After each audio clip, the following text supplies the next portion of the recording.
जय श्री राम। शिक्षा और जीवन में राम कितने प्रासंगिक हैं।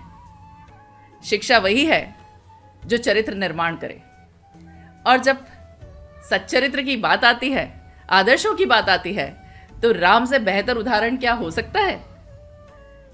राम बने अपने संघर्षों के कारण। किसी ने सही ही कहा है कि राम वन गए तो राम बन गए। आज आपके सामने संदीप द्विवेदी द्वारा रचित एक कविता प्रस्तुत कर रही हूं, जिसका शीर्षक है बोलो कहां तक टिक सकोगे यदि राम सा संघर्ष हो। सहली कितनी यातना पर कर्तव्य सर्वोपरि रखा, त्यागशील संकल्प को जिस तरह जीवित रखा। बोलो कहां तक टिक सकोगे यदि राम सा संघर्ष हो। कल मुकुट जिस पर साज ना था, अब उसे सब कुछ त्यागना था। निर्णयों के द्वंद्व से एक बालपन का सामना था। वचन भी था थामना, आदेश भी था मानना। तब इस तरह सोचो स्वयं को धर्म पर तुम रख सकोगे। बोलो कहां तक टिक सकोगे यदि राम सा संघर्ष हो।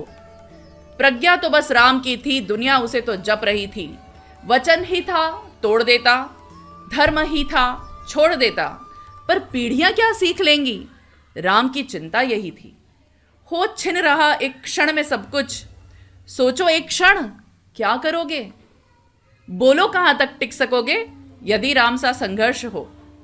केवट ने जाने क्या किया था, सौभाग्य जो उसको मिला था। राम से ही तारने को राम से ही लड़ गया था। कुल वंश उसके तर रहे थे, राम सब अर्पण कर रहे थे। जब सब कुछ हो बिखरा हुआ, तुम सहज कब तक रह सकोगे। बोलो कहां तक टिक सकोगे यदि राम सा संघर्ष हो। है याद वो तुम्हें घटना जब राम थे वनवास में, सिया थी हर ली गई, था कौन उनके साथ में। कुटी जब सूनी पड़ी थी, दो भाई और विपदा बड़ी थी। बोलो ऐसे मोड़ पर तुम धैर्य कब तक रख सकोगे। बोलो कहां तक टिक सकोगे यदि राम सा संघर्ष हो। वह तो स्वयं भगवान था, पर कहां उसमें मान था।